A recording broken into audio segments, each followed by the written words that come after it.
"This tray suits you," the flight attendant said with a smirk, handing the simple sandwich to the woman in seat 3C while serving gourmet meals to the men.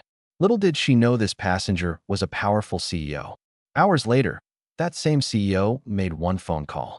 "Fire them all immediately." Camille Forrester adjusted her gray blazer as her town car approached O'Hare International Airport. At 45, she had mastered the art of blending in despite her position as CEO of Forrester Technologies. Today's flight to New York would precede the biggest announcement of her career, the acquisition of their main competitor, a $2.8 billion deal. A message from Howard Richardson, CEO of Meridian Airlines, confirmed their dinner next week. His company had been providing exclusive transportation for her executives for years, making her account worth millions annually. Inside the terminal, Camille bypassed the main security line. The attendant barely glanced at her. She was accustomed to this polite indifference.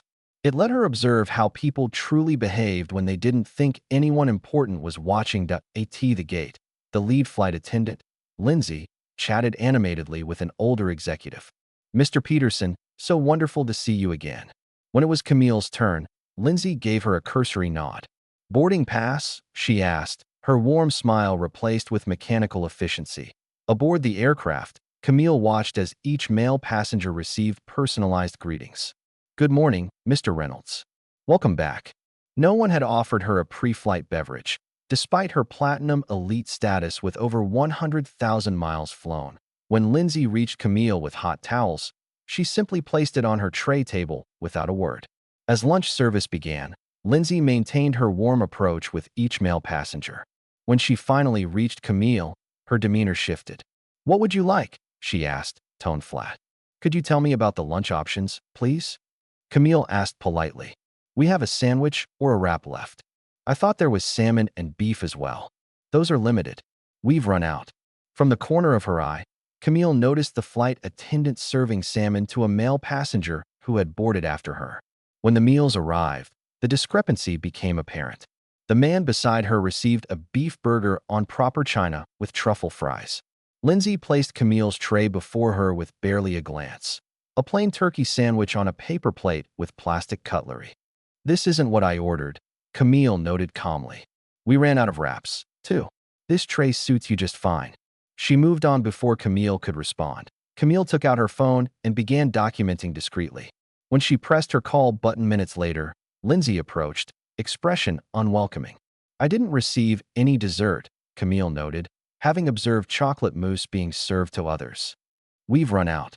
As Lindsay turned away, her elbow deliberately knocked Camille's water cup, spilling it across the tray. "Oh, I'm so sorry about that."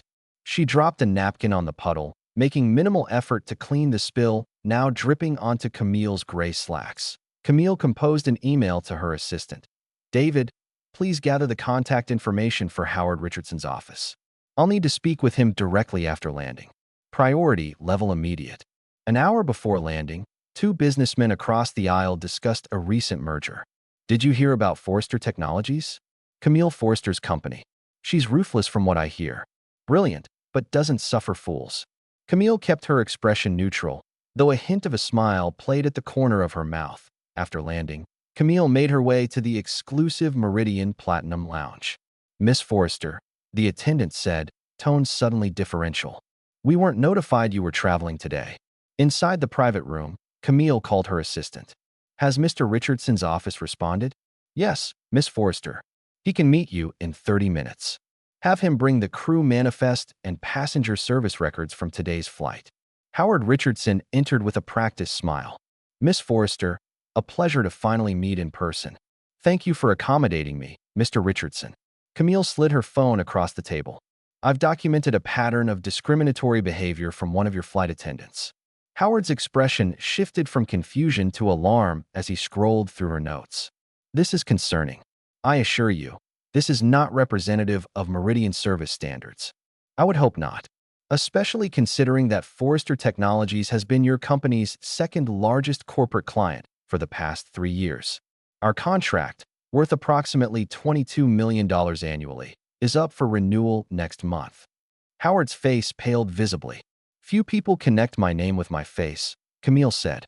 It allows me to see how your staff truly treats passengers when they believe no one important is watching. 40 minutes later, Lindsay Thompson and purser Kevin Matthews stood facing Howard Richardson and Camille Forrester. Lindsay's confident demeanor had evaporated. "Miss Thompson," Howard began gravely, "I've reviewed significant evidence of discriminatory behavior on today's flight." "Sir, I can explain. There's no explanation that would justify what I witnessed," Camille interjected calmly. Howard nodded. "Effective immediately. Both of you are suspended pending investigation. Given the evidence already available, I expect this will result in termination." As they were escorted out, Howard turned to Camille. "I'll be implementing a comprehensive review of our training protocols." Camille nodded. "Respect shouldn't depend on whether you recognize the person you're serving. True character shows in how we treat others when we think no one important is watching."